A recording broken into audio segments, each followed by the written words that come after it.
Right, where's my song? There we go.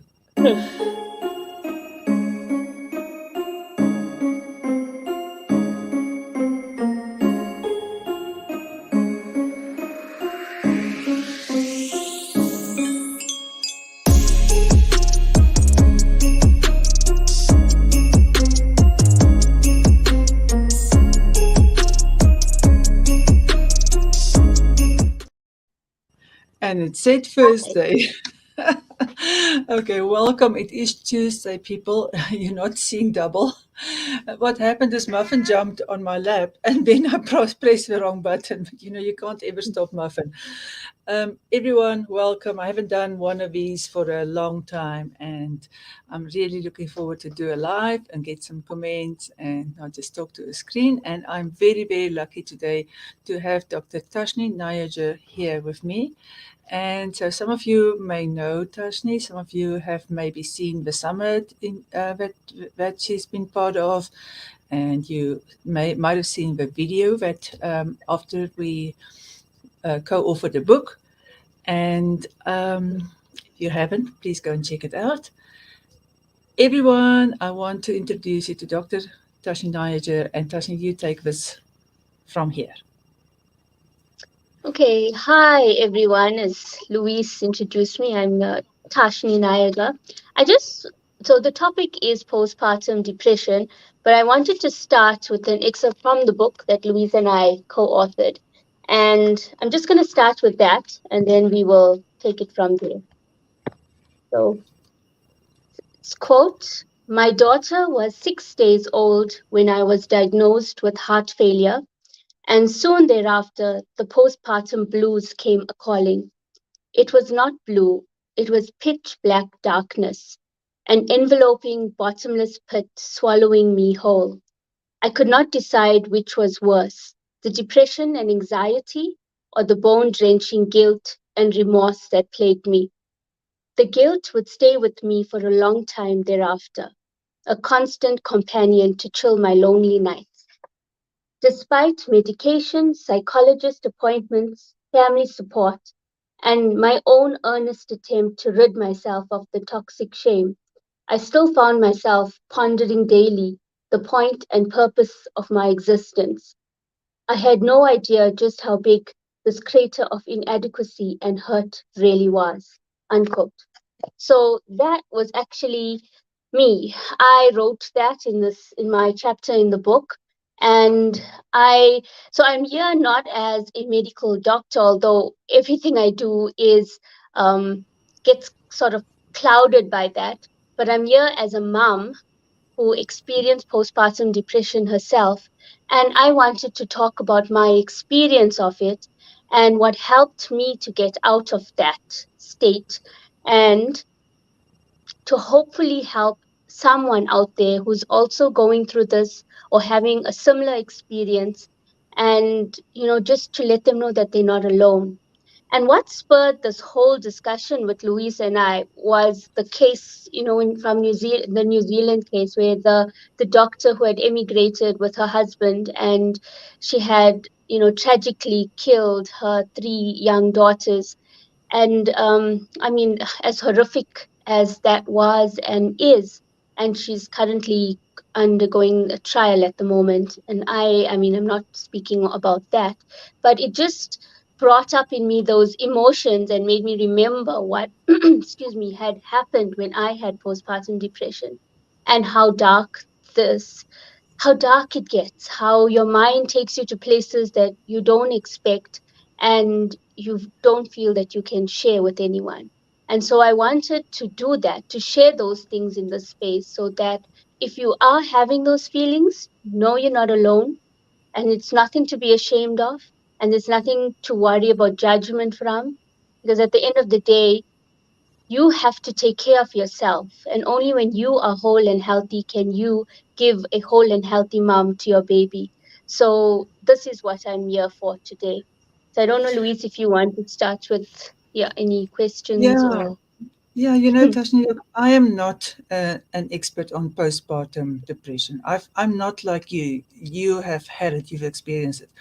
I've never experienced it, but I have experienced what my clients go through when that's happened to them, and friends, that how far it is out of your control, and the effect on you long term, how you really doubt your worthiness as a mother, your mm, your ability to be a good mother. And it's like it's a black clot on you that just like it doesn't, there's shame attached to it. It mm, doesn't go away. It doesn't, the fear that you've done harming, lasting harm to your child, that doesn't go away. And so the way that you view your mother, and especially this happens more often with a firstborn, so the mm. way you view yourself as a mother from that point onwards is really shaded in a very negative way by that experience. And I also think that the person going through it is just trying to get out of it as soon as possible so that she can just live up to the world's expectations of a rosy, glowy mummy, and be that person who can take care of her baby. And I think it adds a whole lot of extra anxiety and shame to the whole experience. So, Tashni, from your point, tell us about your experience. Okay. So what had happened was my baby was about 2 months old when I was actually diagnosed with postpartum depression, but I had a previous history of bipolar mood disorder. So if you had to go into the risk factors, I was already at high risk of getting postpartum depression. Then the other risk factors, So, it's Tashni, so yeah. sorry, can I just interrupt you? Also, I Mhm. mean, you are at a risk of getting postpartum psychosis, which is Yeah. step three of it. There are certain things, and there's a difference between postpartum depression and postpartum psychosis. Yes, yes. So, okay, so I mean, from my point, from what happened with me, I did not end up with the psychosis. I had the depression. And so that was the risk factor, was my previous history of mental health illness. And the other risk factors were social support. And even though you may have social support, it does not mean that it can be dysfunctional social support, because people do not know how to be around you sometimes, and they often tend to say things that tend to trigger the feelings even more. So that was another factor. And then the last thing that was a risk factor for me was the traumatic birth experience. And well, those are actually risk factors for postpartum depression, amongst many other. With the traumatic birth experience, Louise, what's interesting is, as medical professionals, when we talk about a traumatic birth, we are talking about a forceps delivery, a difficult delivery, some sort of medical thing. But this is actually mentally and emotionally a traumatizing birth. And I know this, what happened to me was that I was not awake when my baby was born.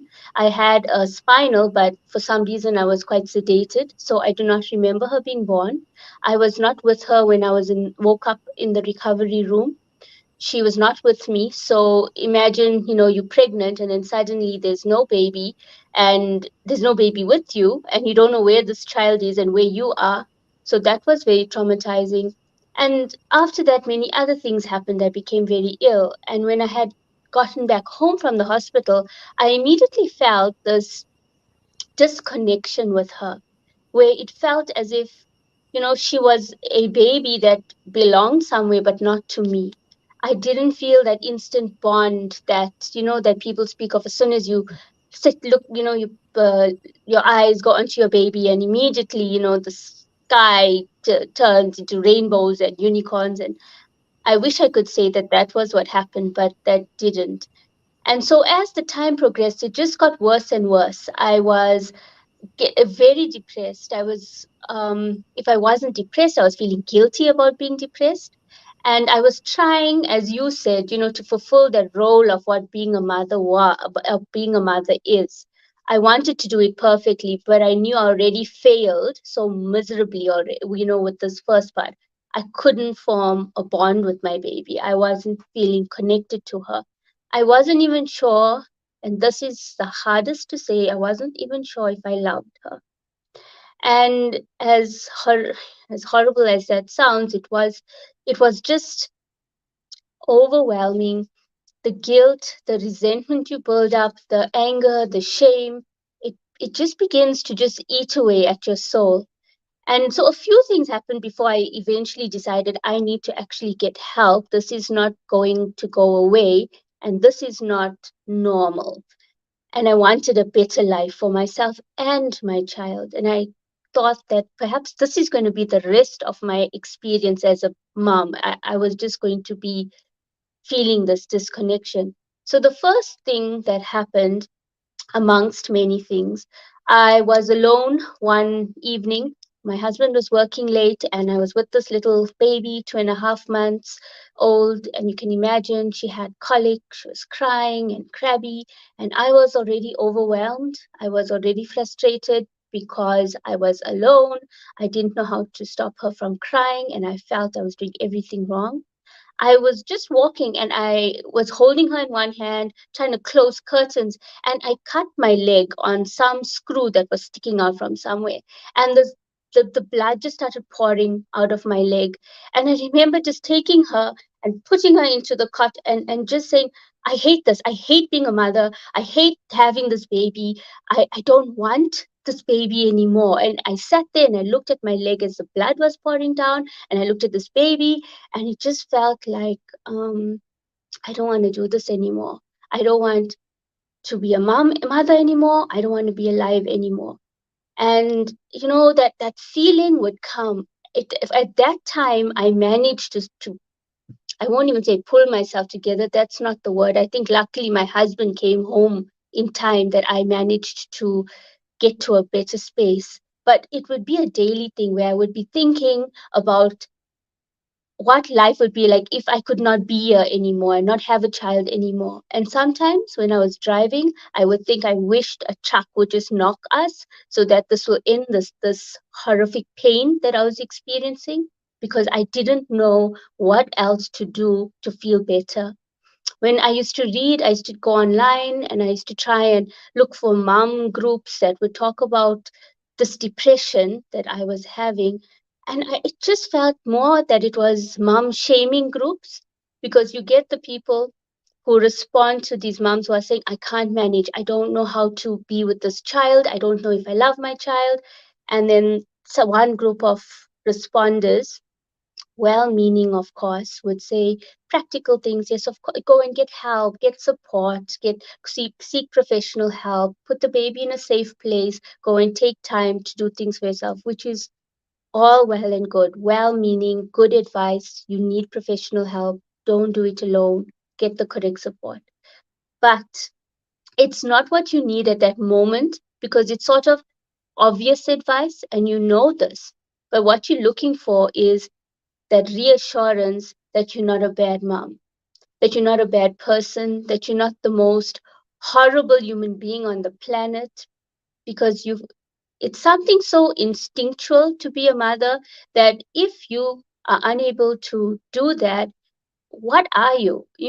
What are you, even human? Are you even a woman? And that was very hard to deal with. And then there's the other group of moms. The other group who will be the blaming, shaming, guilting, judging. And then they would come with, oh, you should be so grateful. There are some people who can't have children, who are desperately trying to have a child, and you're not counting your blessings. You being, oh, yeah, ungrateful, basically. And that would just pile on the guilt, pile on the shame. And I'm sure that after hearing that, no mom is going to go back to that group to get abused again by those moms. So then she's alone again, and all you're doing is perpetuating that cycle.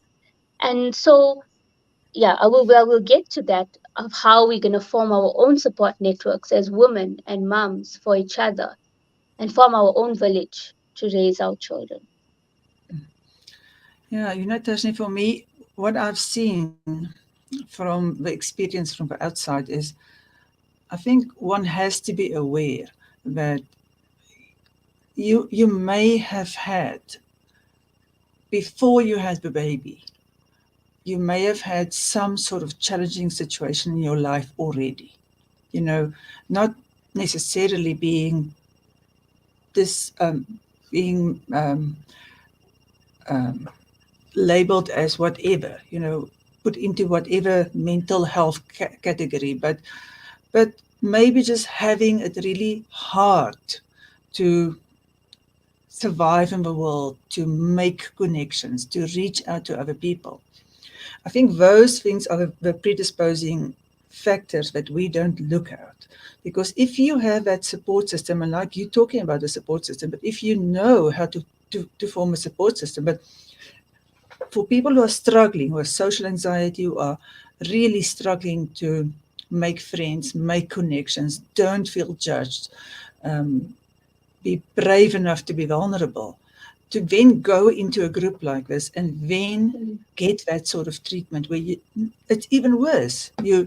You don't get the support and then you get put down and then you feel even more inadequate. I mean, I think this is a very big systemic problem that there's no real understanding of what happens in that moment. For me, there is no diagnostic evidence that I don't think anybody's really tried to call it a dissociative um, disease. But from the outside looking in, for me, everything about this looks to me as if the trauma was so big that you're not actually present in your life. It's a definite form of PTSD for me. And there are some research that are that are pointing towards it being PTSD combined with postpartum event. But if we start looking at this as a PTS type problem, all PTSD is a dissociation where you feel completely and utterly incapable of being a rational human being and able to actually take charge of your life. And then you've got these people saying, take charge of your life. I mean, is anything about this resonating with you? Yes, no, definitely. I think getting stuck on the labels is not, it doesn't really help with when you're in there, because no matter what the labels, whether you're thinking it's more of a dissociation or if it is a PTSD, definitely what happens is that having a child is like the biggest challenge that you can face. And if you don't have the the underlying ability within yourself to face life in general before having a child, it's impossible after that. And I know that I was not coping before I had a child. And many people think that, when you have the child, things will sort itself out, and it does not. I mean, I went to medical school. I was an intern in one of the busiest casualties in South Africa, and yet having a baby trumped all of that. It's the most difficult, challenging, frustrating, but it has its rewards as well. But that's anyway not what we're talking about. Yeah, So, yeah, and yeah, but yeah. Dashni, that's the one part of it. And when you Mm, have postpartum depression or whatever part of postpartum problems, it it mm, literally takes away the blessings. So the blessings yes. that makes a woman forget that she just had a baby a few months later and she said, "Okay, fine, I'm ready for another one." You don't have those blessings. Those that that literally kind of shock situation that you went into and the shock wasn't handled and become a kind of PTSD. And I mean, it is really hard to describe to people what PTSD feels like. And every single thing that I hear about postpartum depression, psychosis, whatever, sounds to me like PTSD. You feel not in control of your situation. Everything is too overwhelming. Everything is too hard to handle. It's like you cannot see through the cloud. And it's so very easily just called depression. And then to get yourself out of depression is a whole different thing from getting yourself out of PTSD. And the way that you describe it, the way that it's a shock to the system, and you're like, look what comes before PTSD, there's a shock. So there's just not the research for it, unfortunately. I mean, I've tried finding it. I'm just looking at the clinical presentation. I'm looking at how people arrive and how they talk about it and how they express themselves. And it's for me exactly the same as when somebody have been in some sort of traumatic situation, but because it's not tied to birth, which is not supposed to be that for most people, but it is for some.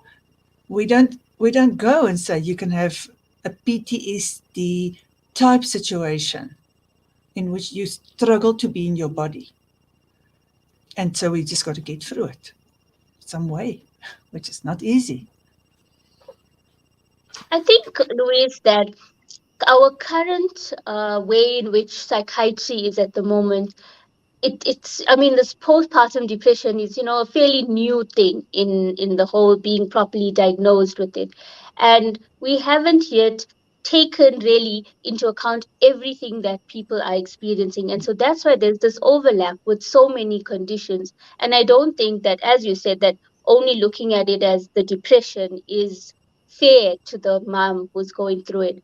I also feel that it's such a range of feelings and such a range of pathophysiology that's going on. There's hormones, and there's the trauma, and there's your own dysfunction with your relationships around you, and it all just comes together and makes basically this overwhelming mess in your life, and you And then have you, this yeah, being to be responsible for on top of it. Yeah. yeah, and then you don't sleep enough, And and then it's you don't like sleep enough. that's Yeah. a perfect mix. Because if you are in any of those situations, the way that you get out of it is by Mm, good self care, by sleeping enough, by having fun. Now try and do that when you've just had a baby. yeah. No, it's just a vicious cycle. Yeah, it Yeah. just carries on. But So no, you go sorry, ahead. Tati, so we are really talking about the judgment and the comments against this woman with a very unfortunate tragedy from New Zealand, Mm, and that how much that reminded you about the situation you went through, and how people who who had a different experience mm, are doing these trolling posting, judgmental posting, mm, and not understanding it. And I think, if I understand it correctly, I think if we can help one person, just one, mm, to get that support, just one person to get that support, so that we can start a different kind of movement, that there is awareness that, mm, first of all, you have to learn to start trusting yourself that things are really wrong, and then try and find the support, which is hard, Tashni, because it's the way you said it, the groups that you can get there, they can harm you even more. So let's hear what do you think? How can we help people? mm. So look, it's very difficult to tell people just go and get support, because that didn't help me. I did because I heard that advice, so I did try it, and I went out and I forced myself to go to these baby groups, top tots, and to have my little checklist of all the things perfect moms will do. My Montessori playroom was done, and I had all this organic baby food and organic baby products. So I was on paper doing everything right. And I thought, I covered my tracks. No one would know that what was really happening underneath all of that. And when I went to these groups, the I think also the other moms are just as anxious as you are, especially if they're first time moms. And if they're not first time moms, then you sort of feel like they have the superiority complex, like, oh, I've done this before, you don't know what you're doing. But also, that's also coming from your own self, because you become very defensive when you are well, I became very defensive, and if anyone said anything to me about my child or made any comment or remark, it would just it would take days to weeks to leave my system. I would just be traumatized after that. And the irony is, I was saying worse things to myself than what any stranger could say to me. And particularly, there was this one mom, and it's a very it's a very funny story at the end. now I can look at it and think it's funny. So when we had this one of these top tot sessions, and I was there, and this my baby was, she cried at every session. So that was another story by itself. And so I had to feed her bottle, and the bottle fell, and the top wasn't closed properly, and that spilled everywhere, and everything was just like falling, everything going wrong. And she's trying to just to help me, I guess, or to tell me something, or calm down, or I don't know what it is she said, but it just aggravated me even more. And I took my stuff and I walked out, and I just waited outside till this class was finished. And now, so about 4 years later, I meet her at another class that I go to with my daughter. And she's the nicest person. She's really nice. She's really kind. She's compassionate. And I realized that she couldn't have changed so much in 4 years. It was just the way the lens through which I was viewing the world, excuse me, when I was going through that time, just made everything seem worse than it was. So even going to groups, it's very difficult. What I'd say that started off helping me is helping just myself, doing things just for me first. Because only when you can see a little pinhole of light can you then go out and try and, expand your circle a bit. And so I just started doing small things just for myself. And I also started seeing you for counseling it when my daughter was about a year old. And so combining all of that, that is what helped me, is working on me. For the practical things I used to do, I did like just buy myself a bunch of flowers just because it was for me. Make myself a cup of coffee and have it warm as much as I could, try and do that. Have a proper shower, not those 2-minute ones you have when you have a baby. And then there was all the work. If you even have a shower, if you have time, is the work that you have to do. But I have to say one thing that actually I think really saved me, and it was something to look forward to every day. I enrolled myself in an interior design course for no reason, no intention of taking that anyway, but just because I love interior design.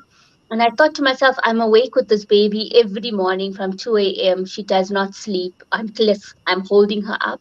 So I just thought, might as well do something with my time. So that's what I did. At 2 o'clock in the morning, I was busy reading this course material and doing projects, holding the baby in one hand. And I just had something to look forward to for me, that was just for me.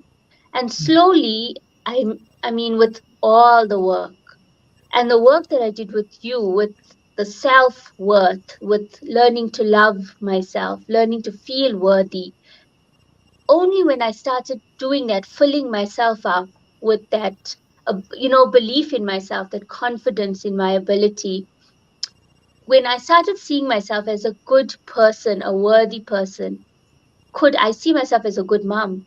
Because you can't start with, tried doing it the other way, where try to be the good mom first, get that title, good mom title, then go to the title of self love. But it doesn't work that way. And although But it don't seems think, selfish, yeah, so it sorry to seems interrupt. selfish to focus. Yeah, okay, let me finish the last one. It seems selfish to focus on yourself, and people have told me that it is selfish to do that.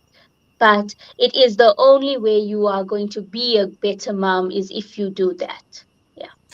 I most definitely don't want you to stop talking about that. It's so important. But I just want to say to our viewers and anybody who just jumped on, because not everybody's been here from the beginning, but if you have got any experience of postpartum depression, please comment for us. If you've got any questions for Tashni, we are watching the comments as we are doing this. And if you are getting value from this, please remember to give us a heart. Or if you know that there's somebody else who should be jumping on this, we're going to ask you to share it afterwards. So I want to put this in perspective, Tashni, because I want to say to people that this beautiful, accomplished woman in front of us, um, who's successful in life, could not talk to any of us 4 years ago like this. It was impossible because I don't want people to do the same way they do with me, say, yeah, but it's easy for you. No, there is no such thing. You, Tashni, to help people to understand that there was no light in your day, how hard it was that you you you didn't you struggled to interact socially with people like that very nice person. And for you to get to the point where you are now, before we talk about self love, I want people to really understand that for you to get to this point where you can shine like this, you had to do an immense amount of work on yourself and show up every week and do the work and really keep on going until you could learn to love yourself. It sounds too easy. Hmm. Yeah, no, definitely it had to be that. And I think for me, what motivated me to really, really keep at it was having a daughter and thinking that I don't want her to ever have to go through what I've been through. And I want to be a better role model for her. I wanted to see a strong woman, a person who loves herself. My dream for my daughter was for her to just have this unlimited self-love, self-belief, think that she's, the moon and the stars and everything good in the world. And so it kept me going. And ironically, as much as I did it for her, at the end I did it for me. And yeah, my fear was that one day, because of this disconnection I was feeling with her and this feeling that there wasn't a bond, I was so scared that she was going to end up one day in a psychiatrist or psychologist room, telling them about this mother that she had that didn't love her, didn't care about her. And I could just see that happening. And that just was like, no, I'm not letting that happen. I am going to do something. And so that motivated me. It didn't mean that it was easy, and yeah, I don't know how much you want to talk about that part of it, but it was hard, very hard. I think I think what's important to note is the fact that if you do have low self-esteem or really doubt yourself a lot, if you are very scared of judgment, if you're struggling with being natural in social situations, then when you get into trouble, and it may not even be postpartum depression, it may be something completely different. You may end up in an abusive relationship, whatever it is that is a problem for you.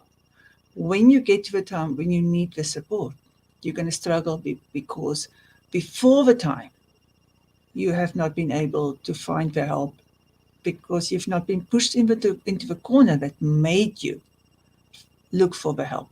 I just want everybody to sign up for a course in life skills and learn how to love themselves and learn how to be socially easier, believe in themselves, and learn what it means to love yourself because it's not that easy. You can't just say, love yourself. Okay, wake up today, I'm going to love myself. Most people run away screaming when you say that because, like, how can you do that? You're being very selfish. But loving yourself in the simplest form means start treating yourself the way that you're going to treat yourself, but you're going to treat your best friend in this situation. And if you think that in your best friend that you love dearly is in a situation like you were, and you are not kind and supportive and try and try and find help for her, and I think more or less there's a problem because for some people it wasn't easy and they really cannot relate to your experience. They cannot imagine how terrible it is. But if you for yourself can make yourself your best friend in the Mm, situation, say, I am going to be a better friend to myself. I understand how it is. And I'm going to treat myself with kind language and supportive language and do those things that make me feel better and find help. And I will not give up until I find that help.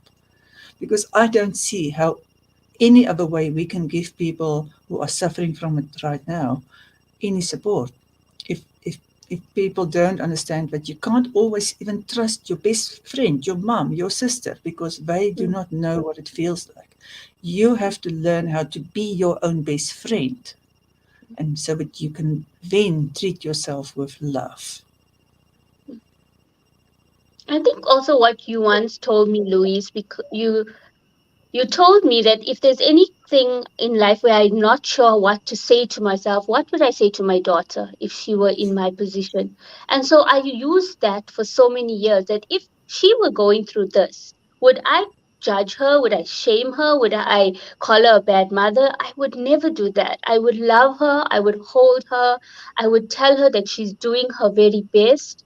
I would tell her that just keep trying. Don't give up.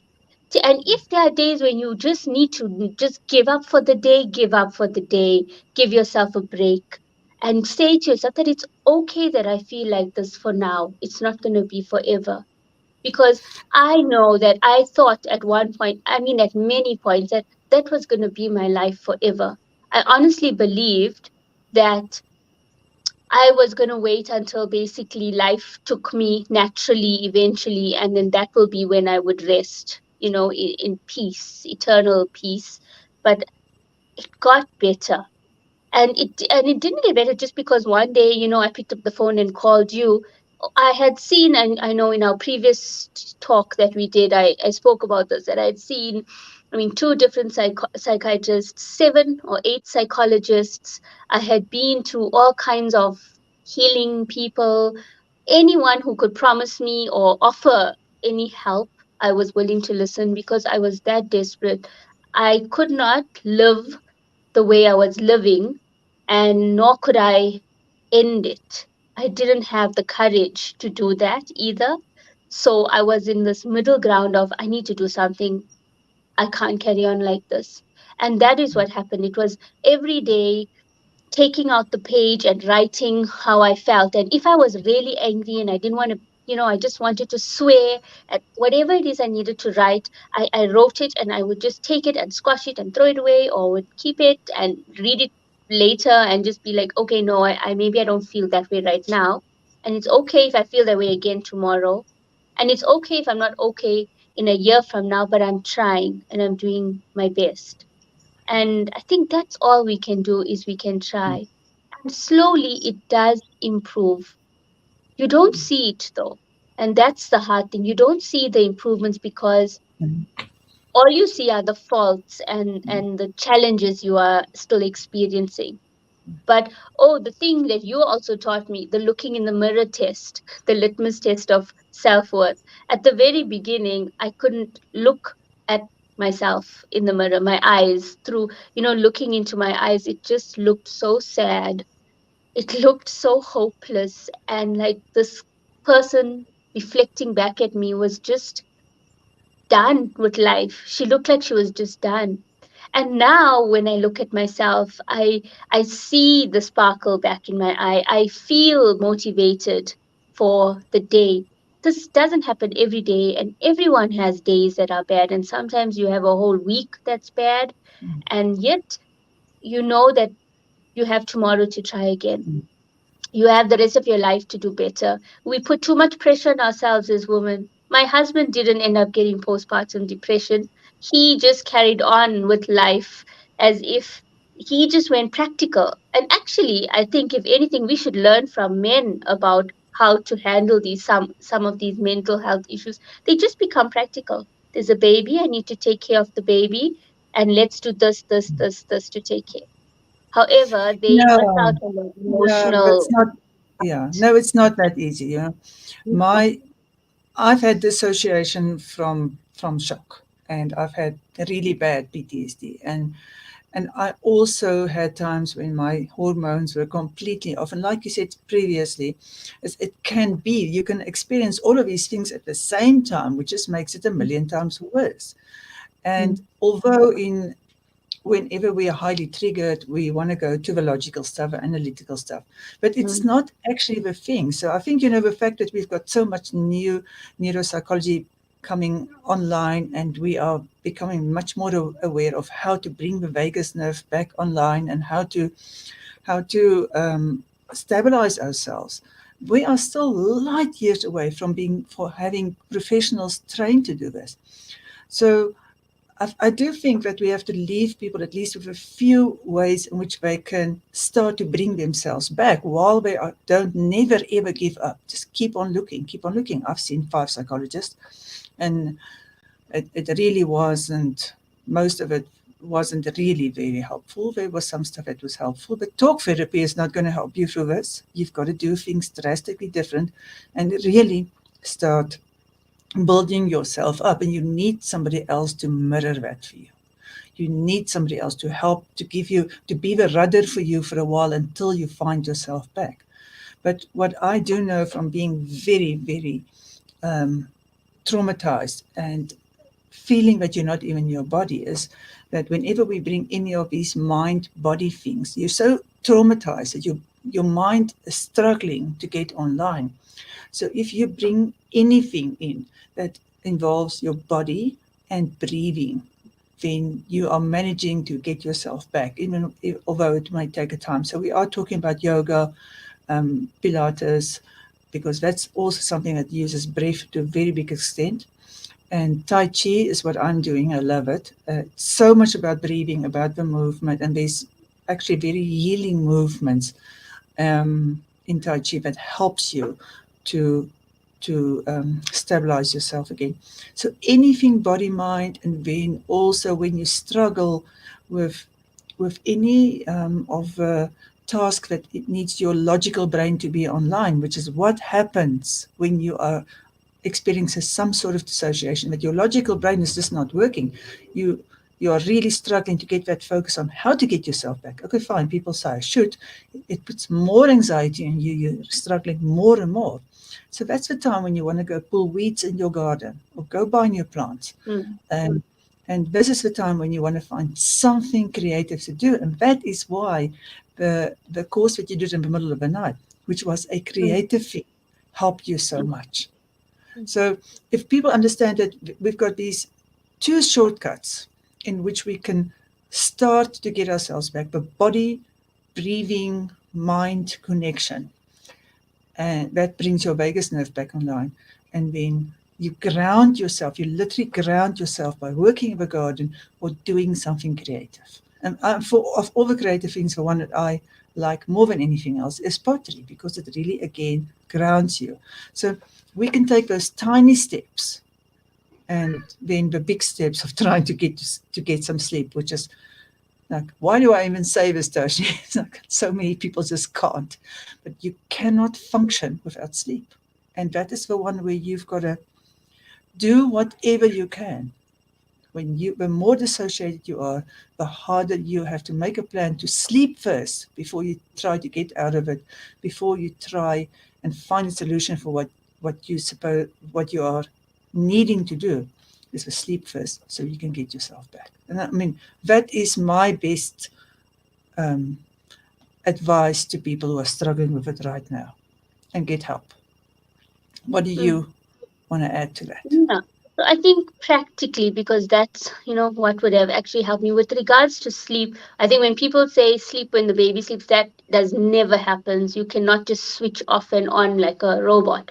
So what practically did work is having like a shift system at night. So one person sleeps in the room with the baby and the other person gets to sleep at least for 2 hours straight or whatever the shift you work out. The other thing that really helped me was wearing the baby on. I had like a little back carrier thing, and or just wrap the baby up and put them on your back and do what you need to do, so you don't feel like you're just looking carrying this child all over the place. You can even do gardening, like that. You can do many things like that. So that was another practical thing. The other thing is make time for yourself, even if it's once in a week. Dedicate something that you're going to go and do just for you alone. If someone can help you for half an hour, 1 hour, just to be looking after your baby, and if you can just go and be alone, when you start remembering what you know who you are, that you are a person separate from being a mother, you start to feel like yourself again. I remember that even with the midst of the depression that I felt it was, when I went back to work, I actually started feeling better because I was like getting back into being an adult again, interacting with other adults again, having adult conversations again. And it's those things that really helped. And I started going and doing small things just for me. If it was just to go do my nails, which is not something I commonly do, but just to have something to do. Go and buy yourself a pretty dress, or something like that. And then obviously I did go on to medication. We can't, we can't skip over that. At that time, I was in a really, really bad space. I mean, I was having suicidal thoughts. I was having thoughts of harming not just myself, but my child. And I needed that chemical support. And I did get it. And there's no shame in doing that. So you need to get professional help as well. It's not that you can see from what Louise and I are saying, it's a multifaceted approach. You can't just go with one thing. And don't do that. Don't just go and take medication and leave it at that. That does not work either. You have to do everything in combination. And if you think, when are you going to find the time to do it? You will find the time. Oh, thank you. You will find Gordon. the time. Yeah, Thank thank you, you, God. Gordon. You will find it. If it's, sometimes it was just 5 minutes in the morning, and I would just have a sip of my coffee for 5 minutes, or look at a flower in the garden for 5 minutes before I could hear the screaming starting, calling me to start my day. It's just those small things. If you like cooking, make something that you like to eat. You know, I love driving. Oh, we never even talked about my drive, my 250-kilometer drive. That was the straw that broke the camel's back. I the one day I told my mom, she was there for the day, and I said, I'm just going down to the shop down the road. I just need a few minutes to myself. I turned out it was about 5 hours later when I returned home, because I drove past the shop. I just carried on driving on the highway. I drove about 250 kilometers, so like about 2.5 to 3 hours. And then I arrived at this petrol station, and I parked there, and then I didn't know what to do. I didn't want to go home. I had nowhere else to go. And so I went and got a coffee, and I just waited. And I was wearing flip flops, so I was not even prepared to be going anywhere. I had no jacket. And I just got back in the car, no idea what I was going to do. I got to that intersection, am I going to go right or am I going to go left? And I went back, I went right, and I went back home. And that was when I told my husband, I don't think I'm okay anymore. I think I need help. And yeah, you have to admit it as well. And Yeah, it's the hardest. everyone gets to that intersection. Everyone, this is like Mhm. that poor woman in New Zealand. She got Yeah. to an intersection and she didn't take a one-way visa for help. Mhm. And you got to the intersection and you went for the help. And we can't do it without the intersection. There has to be a decision. Mhm. Like Janetta Barry, my friend who lost her daughter to suicide at 16, after a proper mourning period, a year and a half, 2 years later, when she crossed the road, she knew she couldn't keep on living this life. If she kept living it this way, she couldn't do it. And then she decided it has to mean something, and she turned the other way because she was in Mhm. the middle of traffic. And the choice was, am I jumping in front of the traffic, or do I get, do I do something different from this? Everybody who needs help with anything gets to that intersection. And your choice is the one, am I going to look for the help? Because if you keep on looking for the help, you actually will find it eventually. It's up to you to say, I am going to find the help. Mhm. Yes. No, that is the basic thing. Yeah, I think, yeah. The the bottom line is, you have to accept that this is how you are feeling. You're the only person who can accept it. And then once you've accepted it, then you can admit it to others, ask for help from others, tell someone. Eventually someone is going to help you or direct you to proper help. It's it's it's impossible to do it alone. It is dangerous to do it alone. And it is unnecessary to do it alone and to suffer. Because Yeah. that is the biggest reason I am doing this, is because I felt so alone. I felt like there was no way I could go to, no one I could turn to, no one who would understand. I felt like a selfish, horrible person, didn't deserve to be on this earth, all of that. And I don't want another mother or any person, forget, you don't even have to be a mother to experience depression and anxiety and, post traumatic stress. Anyone who is suffering from any mental anguish, you don't need to be alone and you don't need to do it alone. And as we all start to talk about it and bring it out in the open and take away this unnecessary shame and stigma. I mean, I'm a medical doctor and I know other doctors who judged me for having a mental health disorder, to the point that I mean, the first time I was admitted to a psychiatric hospital about 10 years ago, when I came back, they wouldn't talk to me. They would whisper about me in the corridors. I had no friends. I accepted that I would have no friends, but it was just, they are doctors. Can they not use their brains? We learned about psychiatric diseases in medical school. But you find that even medical professionals are in denial about psychiatric conditions or mental health conditions, or they just feel, okay, sorry, you're feeling depressed, let's give you something for your depression, let's give you something for your anxiety, let's, okay, your mood's going up, let's bring the mood down, but it's going to down, let's bring it up again. And that's what we play with. But really, we're not dealing with what is going on with people. Why are so many people becoming or having mental health issues?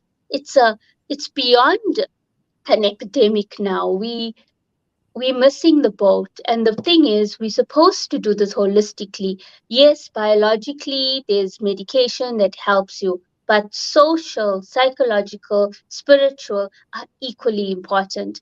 And when we neglect that, then nothing will work, and that person will just go in the cycle until the very end.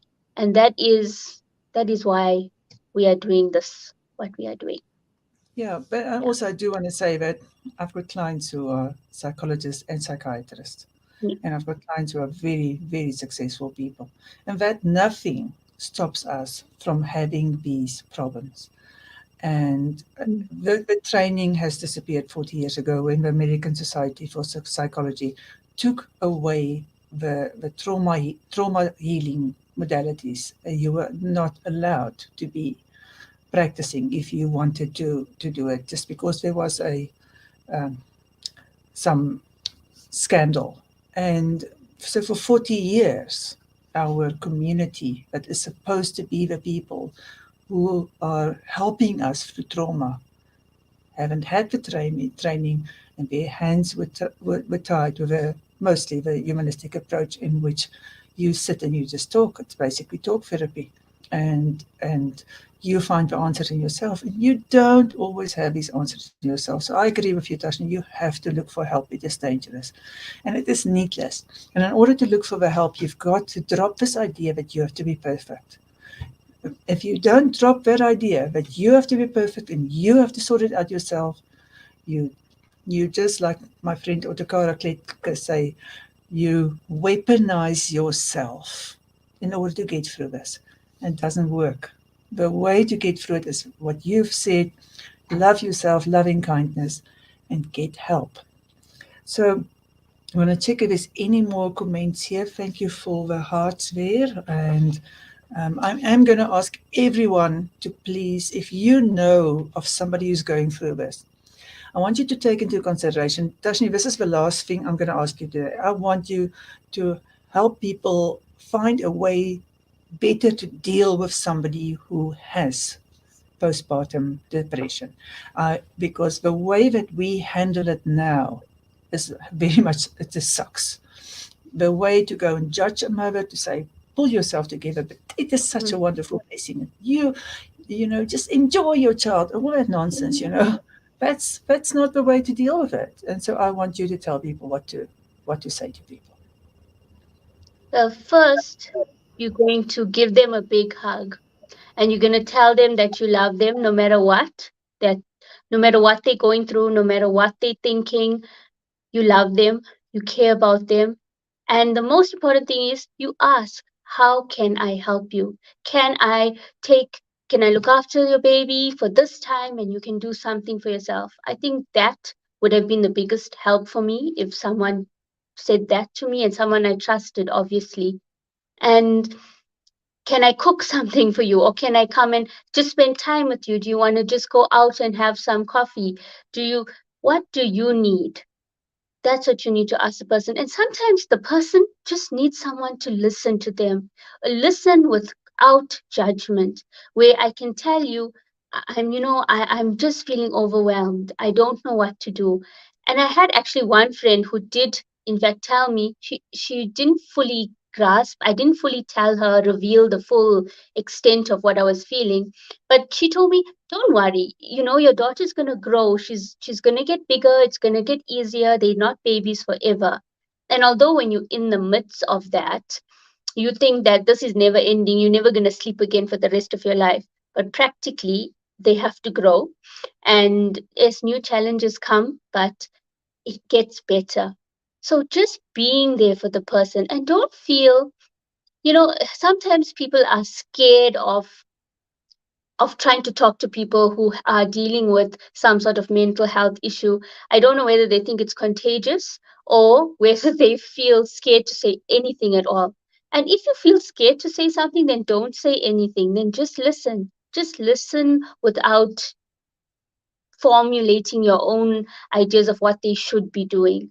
Because if there's things that they should be doing, they would have known it by now. They just need someone to listen with kindness and with compassion and without judgment. And that is it. It's as simple as that. How can I help you? And you listen. Love it. It's the best advice ever. Um, Thank you, everyone, for being here and watching and leaving us comments and support. And I know that there's always a lot of people who come in and watch the replay. So all of you also very welcome. Please comment us. Comment. May, I can't speak English today. Comment for us. And if you want to talk to any of us, you can go at Tashni, at Louise, and dear Facebook will let us know. No problem. No fail. And if you have gone through something like this, you want to say something inspirational, please do. I would love for more people to get support. I know Tashni feels the same. Um, Thank you so much, Tashni. That was very, I mean, I've known you now for quite a few years, and I've learned something from you today about what is the you know, really the depths of it. And we have walked a walk. So um, you've been very inspirational. I think you will help me because I know what to recommend people say to somebody now. Um, Thank you, Louise, for this opportunity. And I'm sure we're going to help at least one, more than one. We're going to help a lot of people. yeah, I know we will. Thank you so much for being so brave, and thank you so much for sharing your experience. And lots of love to everyone out there. I don't want to do the Thursday one again. Let me figure out without doing the right song. It's not Thursday, people. And anybody who comes in afterwards, also please share this and leave us a heart, subscribe, and if you're on YouTube, subscribe to my still very small, tiny channel, leave comments. It all helps us to grow organically. Really do appreciate you. If you need any help, I'm available on Instagram messaging, Facebook messaging, and also if you look on YouTube beneath a video, there are various ways to contact me. Sending everybody lots of love and really do appreciate you. Until next time. Thank you.